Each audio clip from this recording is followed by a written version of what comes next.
بسم الله الرحمن الرحيم. அஸ்ஸலாமு அலைக்கும் வரஹ்மத்துல்லாஹி வபரகாத்துஹு. இந்த பதிவில் அன்னை ஜெய்னப் பின் குசைமா ரலியல்லாஹு அன்ஹா அவர்களின் வரலாற்றுகளை காணவிருக்கிறோம். மேலும் நபித்தோழியர்கள் வரலாற்றை அறிய நமது சேனலை பின்தொடரவும். அன்னை ஹப்சா ரலியல்லாஹு அன்ஹா அவர்களை திருமணம் முடித்த பிறகு ஹிஜ்ரி 3ஆம் ஆண்டு உஹது போருக்கு பின் அன்னை ஜெய்னப் பின் குசைமா ரலியல்லாஹு அன்ஹா அவர்களை நபி ஸல்லல்லாஹு அலைஹி வஸல்லம் அவர்கள் திருமணம் செய்து கொண்டார்கள்.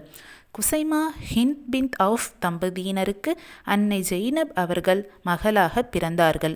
இவர்கள் நபி ஸல்லல்லாஹு அலைஹி வஸல்லம் அவர்களின் மற்றொரு மனைவியான மைமுனா ரலியல்லாஹு அன்ஹா அவர்களின் தாய் வழி சகோதரியாவார். அன்னை ஜெய்னப் பின் குசைமா ரலியல்லாஹு அன்ஹா அவர்களின் தாயாரும் மைமுனா ரலியல்லாஹு அன்ஹா அவர்களின் தாயாரும் ஒருவரே. ஒரே நேரத்தில் ஒரு தாய் வயிற்று சகோதரிகளை திருமணம் முடிப்பது இஸ்லாத்தில் தடை செய்யப்பட்டுள்ளது. எனினும் ஒருவர் இறந்த பிறகு மற்றொரு சகோதரியை திருமணம் முடிப்பது அனுமதிக்கப்பட்டுள்ளது. இதன்படி அன்னை ஜெய்னப் ரலியல்லாஹு அன்ஹா அவர்கள் இறந்த பிறகே அவர்களது சகோதரி மைமுனா ரலியல்லாஹு அன்ஹா அவர்களை நபி ஸல்லல்லாஹு அலைஹி வஸல்லம் அவர்கள் திருமணம் புரிந்தார்கள். அன்னை ஜெய்னப் பின் குசைமா ரலியல்லாஹு அன்ஹா அவர்களின் முதல் கணவர் விஷயத்தில் வரலாற்று அறிஞர்கள் கருத்து வேறுபாடு கொண்டுள்ளனர். முதல் கணவர் பெயர் துபைல் பின் அல் ஹாரிஸ். இவர் ஜெய்னப் ரலியல்லாஹு அன்ஹா அவர்களை விவாகரத்து செய்துவிட்டார். இவருக்கு பின் உபைதா பின் அல் ஹாரிஸ் ரலியல்லாஹு அன்ஹு மணமுடித்து கொண்டார். இவர் பத்ரு போரில் ஷஹீதானார். ஜெய்னப் ரலியல்லாஹு அன்ஹாவின் முதல் கணவர் அப்துல்லா பின் ஜஹ்ஷ் ரலியல்லாஹு அன்ஹு ஆவார்.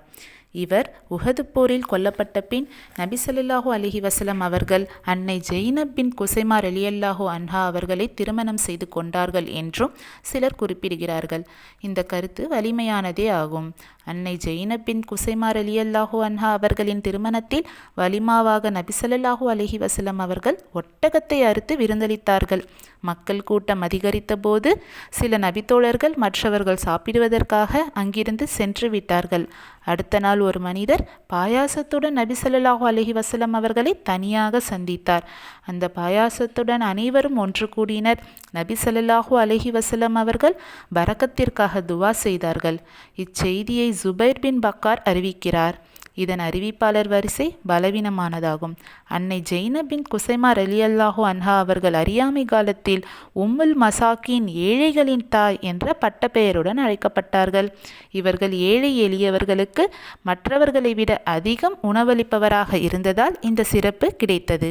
அன்னை ஜெய்னப் பின் குசைமா ரலியல்லாஹு அன்ஹா அவர்கள் நபி ஸல்லல்லாஹு அலைஹி வஸல்லம் அவர்களோடு மிக குறைந்த காலம் மட்டுமே வாழ்ந்துள்ளார்கள். ஹிஜ்ரி 3ஆம் ஆண்டு ரமலான் மாதம் நபி ஸல்லல்லாஹு அலைஹி வஸல்லம் அவர்கள் ஜெய்னப் பின் குசைமா ரலியல்லாஹு அன்ஹா அவர்களை திருமணம் முடித்தார்கள். ஹிஜ்ரி 4ஆம் ஆண்டு ரபியுல் அவ்வல் மாதம் ஜெய்னப் ரலியல்லாஹு அன்ஹா மரணித்தார்கள்.